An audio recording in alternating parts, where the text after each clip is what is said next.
1 Reis 19 fala. Eu vou ler até o versículo 21. Então o rei de Acabe contou a sua esposa Jezabel tudo o que realizara Elias e como passara ao fio da espada de todos os profetas de Baal. Diante disso, Jezabel mandou um mensageiro a Elias e com o seguinte recado: que os deuses me façam sofrer as piores desgraças se até amanhã, a esta hora, eu não fizer com tua vida o que fizeste com os profetas. Assim que Elias recebeu este aviso, fugiu para salvar sua própria vida. Guarde isso. Chegando a Betseba, que pertence a Judá, deixou ali o seu servo. Quanto ele fez pelo deserto, a caminhada de um dia, e foi sentar-se debaixo de um pé de giesta, uma espécie de arbusto, e ali orou, pedindo para si morte, dizendo: agora basta, ó Yahvé, retira-me a vida, pois não sou melhor que os meus pais. Guarda essa frase. Deitou-se e dormiu ali mesmo, sobre a giesta. Mas eis que um anjo o tocou e disse-lhe: levanta-te e alimenta. Guarde esta frase. Abriu os olhos, olhou ao redor, e eis que ali, junto à sua cabeceira, havia um pão quente que fora assado sobre as pedras em brasas e uma vasilha com água fresca. Tendo comido e bebido, voltou a se deitar. E o anjo do Senhor veio pela segunda vez e tocou e lhe recomendou: levanta-te e come, porque a viagem será longa. Grava isso também. Então ele se levantou, comeu, bebeu, fortalecido com aquele alimento, viajou 40 dias e 40 noites até chegar ao Sinai, em Horebe, o monte de Deus. Ali entrou numa caverna e passou a noite. Então Elias ouviu do Senhor, que lhe questionou nestes termos: o que fazes aqui, Elias? Ao que ele respondeu: sinto minhas entranhas serem consumidas por causa do ardente zelo que tenho por Yahvé, o Senhor Deus dos exércitos, porquanto os israelitas abandonaram a tua aliança, destruíram os teus altares e mataram os teus profetas ao fio da espada. E fiquei solitário, restou-me somente eu. E agora procuram também tirar minha vida. Diante destas palavras, Deus lhe disse: sai deste lugar e vai ficar diante de mim no alto do monte. Então o Senhor passou por ali e mandou um vento muito forte, que fendeu os morros e partiu as rochas em pedaço. Contudo, Yahvé não estava no vento. Quando o vento arrefeceu e parou de soprar, ocorreu um forte terremoto, porém o Senhor não estava no terremoto das terras. Em seguida, Em seguida, ao terremoto caiu um fogo, mas o Senhor também não estava no fogo. E depois do fogo veio um sussurro de brisa suave e tranquilo.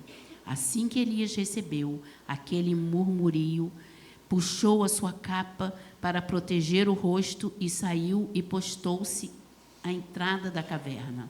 E uma voz lhe indignou: que fazes aqui, Elias? Ao que ele respondeu: sinto minhas entranhas serem consumidas por causa do ardente zelo que tenho por Yahvé, o Senhor, Deus dos exércitos, porquanto os israelitas abandonaram a tua aliança, destruíram os teus altares e mataram os teus profetas ao fim da espada. E fiquei solitário, restou-me somente eu, e agora procuram também tirar minha vida.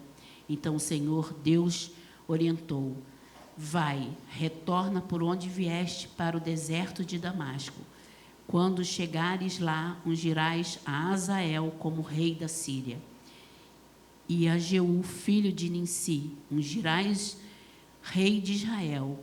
E Elisá, ben Bet-Shafá, Eliseu, filho de Safate, na cidade de Abel-Meolá, ungirás para ser profeta em teu lugar. Quem escapar à espada de Azael, Jeú o matará, e o que fugir da espada, Eliseu o matará. Mas preservei em Israel 7.000 homens, todos de joelho, que não dobraram diante de Baal, e todos aqueles cujas bocas não reverenciaram as suas imagens, beijando-as. Guarda isso. Elias partiu rapidamente dali, encontrou Eliseu, filho de Safate, que arava com 12 juntas de bois diante dele. Guarda isso, arava com 12 juntas. E ele estava com a 12ª. Elias se aproximou de Eliseu e lançou sua capa sobre ele. Então, deixando os bois, Eliseu correu até Elias e rogou: deixa-me abraçar e dar um beijo de despedida em meu pai e em minha mãe, e então te seguirei. Elias lhe respondeu: vai e volta depressa, lembra-te do que fiz contigo. E Eliseu voltou, apanhou sua parelha de bois e os matou, queimou o equipamento de arar para cozinhar a carne e a serviu ao povo. E eles todos comeram. Depois partiu com Elias, tornando-se o seu assistente e aprendiz. Amém? Beto, desculpa aí, eu esqueci de falar o título da mensagem, que é Uma Pessoa Especial. Amém? Não sei se agora serve. No versículo 3 e 4, Elias fugiu, Elias pediu a morte. Então, isso era a vontade do homem dominando ele. Muitos de nós já fizemos isso ou fazemos ainda. Eu não estou conseguindo alcançar o que Deus quer. Senhor, me mata, me leva, eu não quero mais saber disso. Você fica atento a isso. Porque no capítulo 18, Elias viu o poder de Deus consumir aquele altar de Baal. E no 19 ele pede a morte. No versículo 5 e no versículo 7, Elias teve experiências com Deus tremendas. Ele foi alimentado por Deus, ele ficou fortalecido por Deus. E no capítulo 9 e 10, Elias entrou na caverna e Elias ficou sozinho. Ele voltou ao homem normal, com medo, falta de confiança em Deus. No versículo 18, diz que preservou 7.000 homens, todos de joelhos, Jesus fala para ele. E os homens que não se dobraram a Baal eram pessoas que estavam junto com Deus. Deus sustenta os seus através dos irmãos, por isso nós somos um corpo. Deus sustentou Elias no deserto, assim como Moisés e Jesus. Moisés e Elias, ambos tiveram um encontro com Deus. Acho que eles fizeram raízes ontem, hein?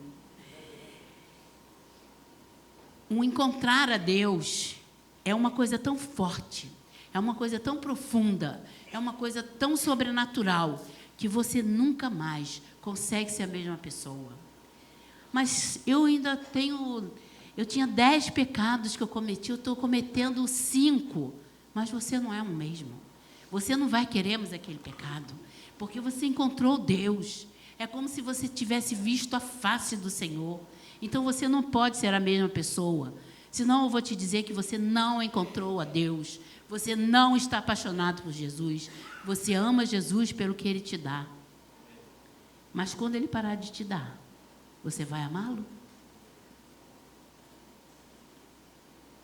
Você, quando encontra Jesus, você fica forte, você fica confiante, você tem fé, você é corajoso, você é animado, você é vibrante, você é alegre, você é apaixonado, você quer estar o tempo todo orando, você quer estar o tempo todo adorando, e tudo que você faz, você está orando, está no carro, está na casa, está no trabalho. Senhor, não dorme, porque você sai de um congresso como eu saí, tão maravilhada, tão cheia do poder, tão cheia, tão alegre de ver aqueles 3.999 jovens, que eu era a 4.000, orando e querendo. Gente, nós ficamos 16 horas no sábado, dentro daquele congresso.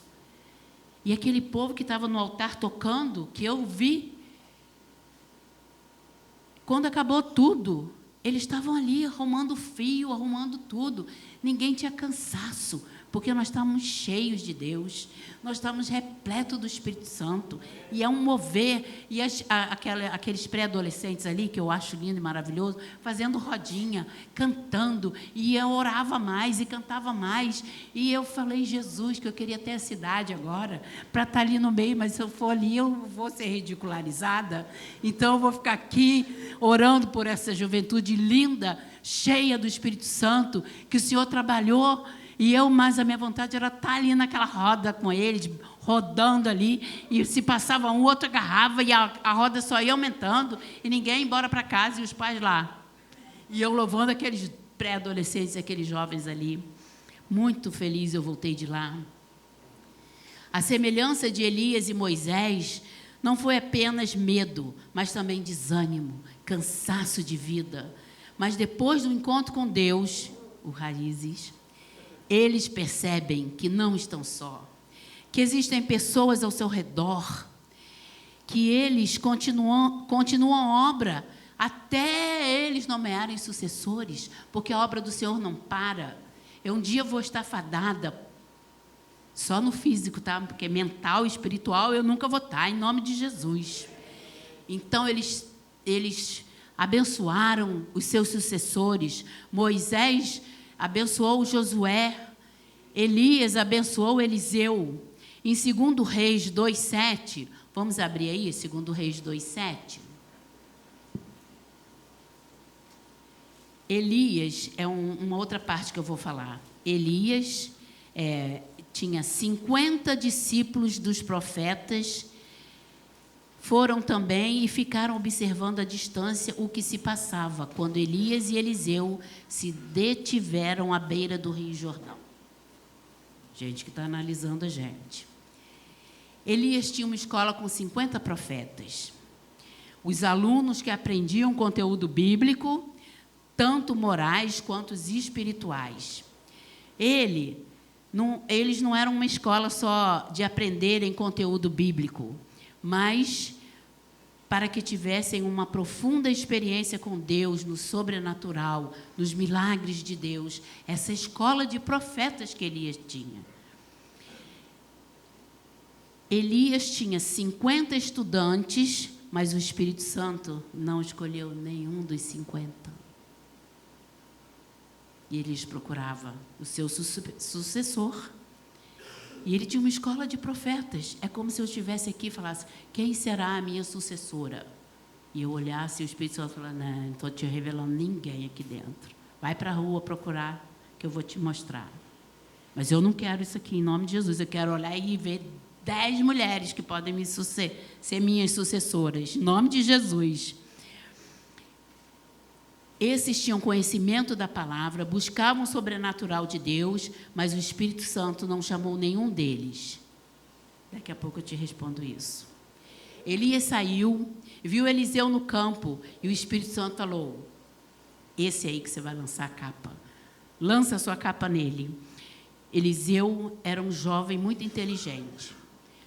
Pastora, nem está escrito isso aí na Bíblia, que ele era inteligente. Gente, quando se arava a terra, eram com 2 parelhas. Eliseu estava arando a terra com 12 parelhas. Você imagina o lucro que ele dava nas terras, na plantação do pai dele, o lucro que ele dava na hora de colher. Então, ele era inteligente. Deus gosta da gente que é inteligente, por isso que nós temos que estudar a Bíblia, temos que fazer faculdade, temos que fazer curso, temos que estudar inglês. Lá foi dito assim, quem quer ser missionário? Aí um monte de gente levantou, levanta aí. Aí aquela galera animada, levantou todo mundo. Irmão, quantos tem que falam 2 línguas aqui? Aí, menos da metade. Ele falou assim, senta quem fala só português. Aí sentou uma galera. Ele falou, irmão, você para ser missionário fora, você tem que falar 2 línguas, então vai estudar inglês agora. Senão você vai ser missionário no Brasil. Se o seu chamado é aqui, vai ser aqui. Mas você não fica idealizando que você vai ser um missionário lá na Inglaterra e você fala português. É verdade, irmão. A gente tem que estar pronto para o chamado de Deus. Então, galerinha aí de 13, 14 anos que não estuda inglês, acelera aí, hein? Estuda. Liga para o Pedro liga para o perilo e fala só em inglês.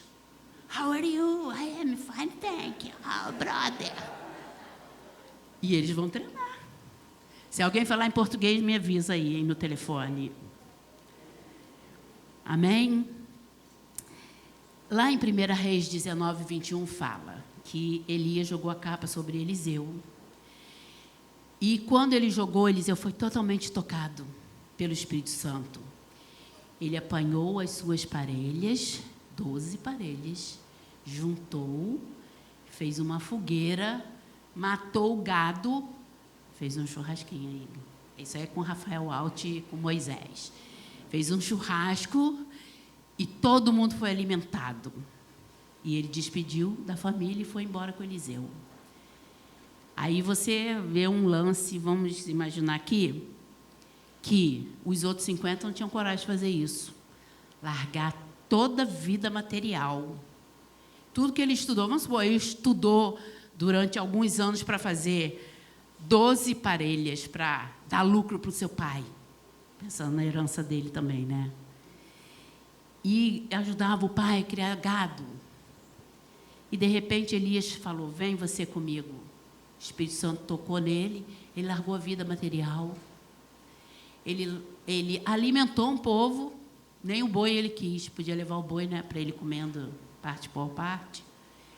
Ele não quis nada, porque ele confiou que Deus é o Deus da vida dele, que Deus é que supre todas as coisas da nossa vida, supre a alma e supre a nossa vida material. Isso é concreto e real na nossa vida. Então, Eliseu partiu com Elias. Eliseu deixou tudo para trás para atender o chamado de Deus. Ele saiu da zona de conforto e foi para a zona de risco. Sabe o que é viver na zona de risco? Zona de risco é onde você não tem controle da sua vida, nem da sua saúde, nem do seu emprego, nem da sua família. Você não tem esse controle. Ah, mas eu estou empregado, eu trabalho há 10 anos numa área maravilhosa e sou o bambambam lá. Oi? Então, você fica na zona de risco dependendo totalmente de Deus. Existem muitos alunos desses por aí, que estudam, que sabem teologia e não têm a prática de vida espiritual que Deus quer. Porque você fala que Jesus é o único Senhor e Salvador da sua vida, para um paralítico. Depois eu tenho para mostrar para vocês. Tinha uma menina dançando numa alegria, orando em línguas lá, de cadeira de roda. E ela... e dançava lá na cadeira de roda dela. Gente, ninguém precisa orar para ela levantar daquilo, não, porque ela está plena de felicidade ali. Eu acho que se ela levantar dali, ela até desmorona. Então, uma felicidade não interessa. Eu sou cheia do Espírito Santo, então tudo, eu estou suprida de tudo em Jesus. Todo tempo em que essas pessoas têm são para si mesmo, quando você não sai da zona de risco. Você pensa em si próprio, para você resolver seus próprios problemas, para você ganhar e para você gastar o seu dinheiro no seu próprio deleite. Vivem somente em função da sua própria família, do seu trabalho, do seu eu. Você não abre uma hora para vir aqui orar na igreja, uma hora para você ajoelhar no seu quarto, uma hora. Eu não tenho tempo. Vem no culto, eu não tenho tempo. Vem na escola dominical, eu não tenho tempo. Vem orar de noite na quarta-feira, eu não tenho tempo. Para na sua casa, eu não tenho tempo. Mas Jesus não se agrada dessa frase. Ele fala que eu paro para orar para ti, Senhor, para te adorar. Quantas vezes eu lembro uma vez que eu estava fazendo um bife à milanesa, e aí estou fazendo um bife à milanesa e Deus falando para mim, liga para o Diego da Renatinha, liga para o Diego. Ai, Jesus, mas o óleo está todo aqui já, se eu desligar, como é que eu vou tirar esse bife daqui? Vai ficar encharcado. Meu marido não vai gostar dessa milanesa aqui que eu fiz. E Deus falou, desliga o fogo. Aí eu falei para ele assim, liga aí para o Diego, para mim, que Deus está mandando eu ligar para ele. Ele, mas você não está fazendo janta? Ah, mas ela é agora, eu vou falar agora.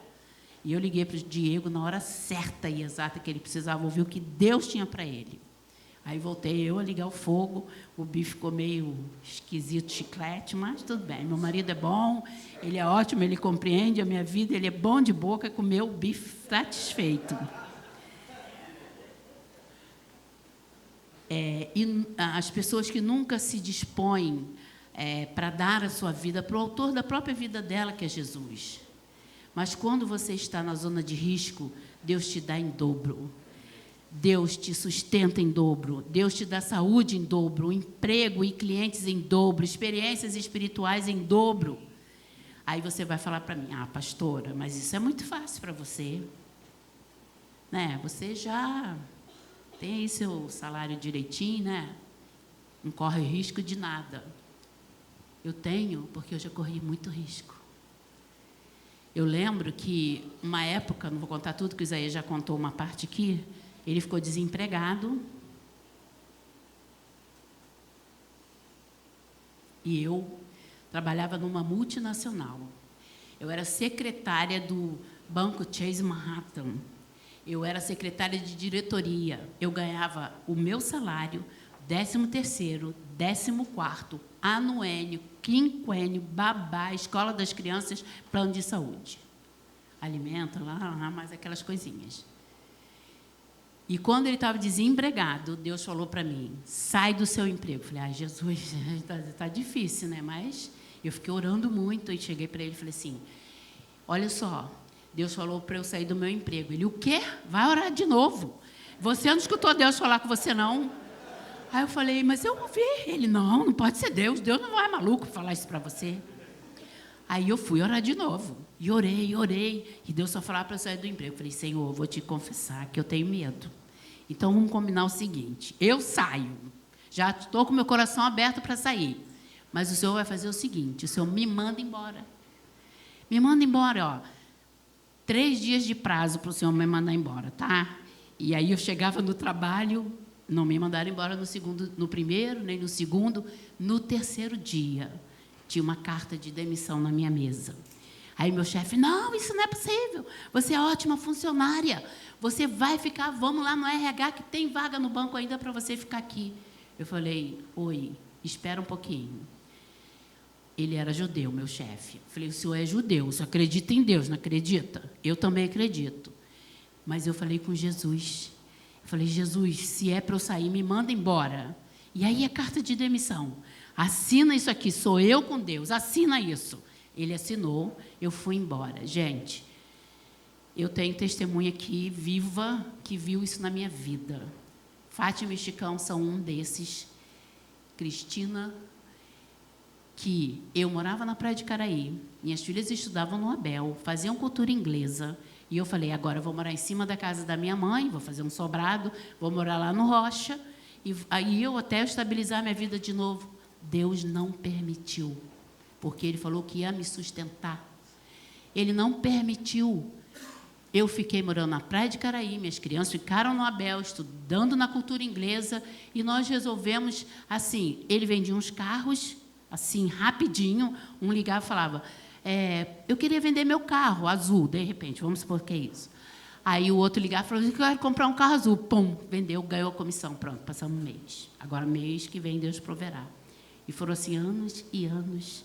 E nós, então, inventamos de fazer linguiça de porco temperada. Gente, a igreja toda comprava linguiça. Nós vendíamos aonde nós trabalhávamos. Eu ia para Moreira César, esquina com a Miguel de Frias. Ali, hoje é uma drogaria Pacheco, mas era um açougue de carne ali.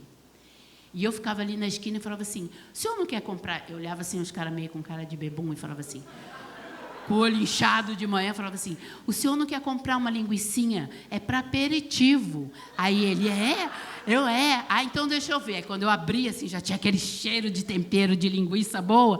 Aí ele, me dá aí uns 2 quilos. E eu ia vendendo. Rapidinho eu vendia, comprava 2 bifes, era a época da vaca magra, mas não faltava. Ia para casa feliz da vida, fazendo bife para minhas filhas, botando elas na escola, ia fazer mais linguiça, e a gente vendia pó de café, mel, queijo, tudo de Manhuaçu. Aí, Gláucia, amém? Terra boa. me sustentou. Então, gente, nós temos que ter vontade, força e querer e confiar que Deus não vai deixar faltar. Crise no Brasil, mas nós não temos. Ai, mas eu diminui um pouquinho, não faz mal, porque se você tiver uma missão na África durante um mês, você está preparado. Seu estômago já encolheu, você não vai comer um montão. Quando você voltar, você come. Vai lá para o Mocelinho comer churrasco. Mas Deus é assim, Ele prepara a gente em todas as coisas. Por quê? Porque a gente ia ser missionário muitos anos. E aí o que aconteceu? A gente ia para a casa das pessoas. Uns eram mansões, outros eram pessoas mais simples. E gente preguiçosa. A preguiçosa não dava comida para gente. E aí eu sempre tinha 2 sacos de fandango ou skinny no carro. E água sempre tinha na casa. E a gente comia aquilo, era a nossa janta. E eu falava para as meninas, não reclama, nós estamos em missão. Quando chegar em casa, a mamãe faz a comida de vocês. Lá a gente tome de fandango, skinny e água lá. De manhã tinha um cafezinho com pão. Beleza. Essa é a dependência de Deus. Esse é o risco que você tem. Deus vai te dar em abundância. Deus vai dobrar. Deus vai te dar unção dobrada. Deus vai te dar poder e autoridade, porque Ele está vendo seu coração. Seu coração é dele, com muito, com pouco. Na saúde ou na enfermidade, você tem um coração para Deus. Passe o que você passar, mas você tem que confiar em Deus, que não vai te faltar. Fidelidade de Deus é a sua chamada, é a sua caminhada, é o que agrada o coração dele. E é para isso que Deus te chama. Eu quero chamar o louvor de novo. Para a zona de conforto, sair da zona de conforto e ir para a zona de risco. Zona de risco, pastora, mas eu vou perder o emprego? Todo mundo que for aí à frente hoje vai perder o emprego? Não. Você vai para a zona de risco, para você não ter medo de falar do poder de Deus na sua vida. Você vem para a zona de risco, para você receber a unção dobrada que Eliseu recebeu de Elias. Você vem para a zona de risco, para você ter um encontro verdadeiro com Deus. Fala, Senhor, não aguento mais viver nessa pobreza espiritual, que fico querendo de igreja em igreja e não te acho. O defeito não é da igreja, é meu. Se conscientiza disso. Deus falou muita coisa para mim. Vocês sabem que eu entrei numa sala profética e a moça chegou na maior cara de pau. Quem me conhece sabe, fala, a senhora é uma pessoa que tem medo. Falei, oi? Eu? Medo? Quase que eu falei, peixeira. E eu falei, eu estou com medo? Aí ela falou, tem, a senhora tem medo. E eu falei, amém, tá bom. Uma autoridade, uma mocinha. E eu saí dali e falei, Jesus, vai me mostrar onde que eu tenho medo. O Senhor vai me mostrar. Porque eu acredito na palavra daquela profeta. E aí eu cheguei no dia seguinte, fui num culto. E aí eu estou na fila lá. E falei, eu queria que a senhora orasse na minha garganta. Estão vendo que eu não tossi, glória a Deus. E aí a mulher chega, bota a mão assim no meu peito e fala, aparelho respiratório. Eu falei, opa, acabou a sinusite, é outra coisa. Eu te repreendo em nome de Jesus. Sai dela, medo. Opa, de novo medo. Falei, eu vou querer saber com Deus que medo é esse que eu tenho. Cara, eu jejuei. E Deus falou o medo que eu tenho. E eu falei, Senhor, é isso que o Senhor quer falar para mim? Então o Senhor tira esse medo. Porque agora eu vou enfrentar. Eu vou falar. Eu vou fazer o que o Senhor está mandando. E Deus está me dando coragem dia a dia. E eu tenho buscado, através de jejum, de oração, e pedindo a Deus, Senhor, me dá essa autoridade que o Senhor me diz que me deu.